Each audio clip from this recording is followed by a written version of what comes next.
Eleanor Marks fi, rwy'n cyfarwyddwr yn Ofcom, a mae Ofcom yn reguleiddio band eang a wneud yn siŵr bod pobl yn cael y gorau mas o'r band eang, neu ffôn cartre nhw, neu ffôn symudol nhw, ac ni'n hefyd yn reguleiddio teledu, y post, ac yn ddiweddara ni wedi cael cyfrifoldeb am ddiogelwch ar-lein hefyd. Fe enw yw Joanna Davies, fi yw uwch gynghorydd y Gymraeg yn Ofcom. Rwy'n gyfrifol am weithgaredda'r sefydliad yn Gymraeg sy'n cynnwys cyhoeddiadau, datganiadau'r wasg, deunydd digidol ar-lein, cyfryngau cymdeithasol a chydymffurfio gyda safonau'r iaith Gymraeg. Wedi bod ni wedi llwyddo i gynnal ein track record. Cyn y cyfnod clo, o'n i'n cynnal digwyddiadau yn y swyddfa, a rhain digwyddiadau dwyieithog, o'n i'n cael gynulleidfa dda mewn yma, ond nawr ni wedi gorfod ystyried fel ni'n gweithio, a ni wedi symud i defnyddio technoleg a datblygu'r technoleg na i cael digwyddiadau ar-lein. Ac i dechrau, oedd hwnna'n rwystyr o'n i'n meddwl, ond fel mae'n digwydd, ni wedi cyrraedd gynulleidfa mwy eang a datblygu'r technoleg na, ac nawr ni'n cynnal digwyddiadau ar-lein yn dwyieithog yn aml iawn. Un o'r heriau gyda ni i symud i gael digwyddiadau ar-lein oedd y ffaith bod y cyfarpar technegol swyddogol yn Ofcom, sef Microsoft Teams, ddim yn caniatáu cyfieithu ar y pryd ar-lein. Felly nilon ni gael golwg ar y systemau a dewis Zoom sydd yn galluogi cyfieithu ar y pryd a chael caniatâd technoleg wybodaeth i ddefnyddio Zoom. Felly fi'n credu y peth pwysig i gofio yw os oes rhwystyr i geisio edrych mewn i sut allwch chi ddod dros y rhwystyr hwnnw. Wel, pryna'n da i chi, a chroeso i... Well, good afternoon to you all and welcome.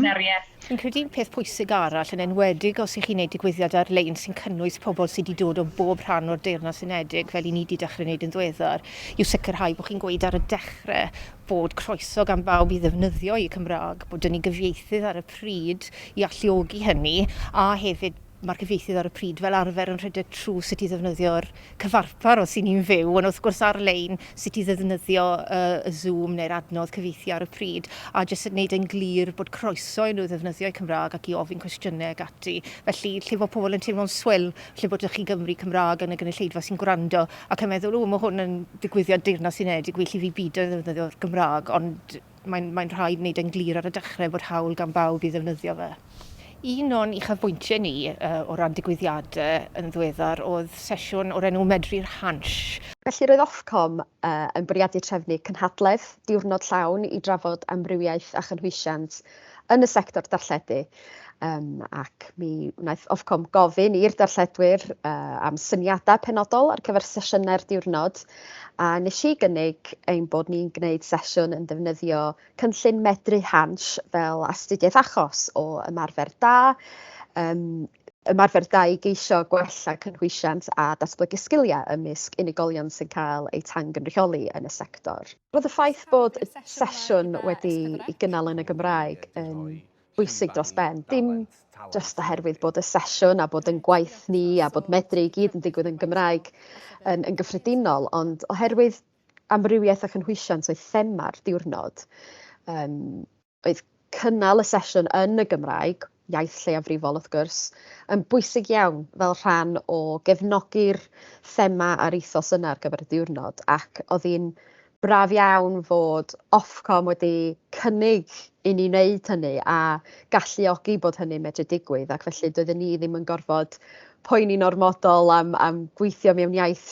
sy'n wahanol i'r iaith oedden ni wedi gweithio ynddo fo'n barod. Ac roedd hwn yn beth o'n i'n meddwl oedd yn rili dda, achos oedd e'n rhoi llwyfan i'r Gymraeg, nid yn unig yn y Deyrnas Unedig, ond oedd lot o gyfranwyr o wahanol rannau o'r byd, o'r Amerig ag ati, a nath e weithio'n rili dda. Oedd lot o elfennau ychwanegol, oedd gyda ni iaith arwyddion Prydeinig neu BSL yn rhedeg ar yr un pryd, oedd i steitle byw yn rhedeg, felly nilon ni'n siŵr bod y dipyn o ymarfer rhag blaen gyda'r tîm cynhyrchu oedd yn rhedeg y digwyddiad i ni, a nath e weithio'n rili dda. Diolch i chi bawb am wrando ac am y cwestiynau, a fel i Gito deud, croeso mawr i chi gysylltu unrhyw amser hefyd i parhau gyda'r sgwrs.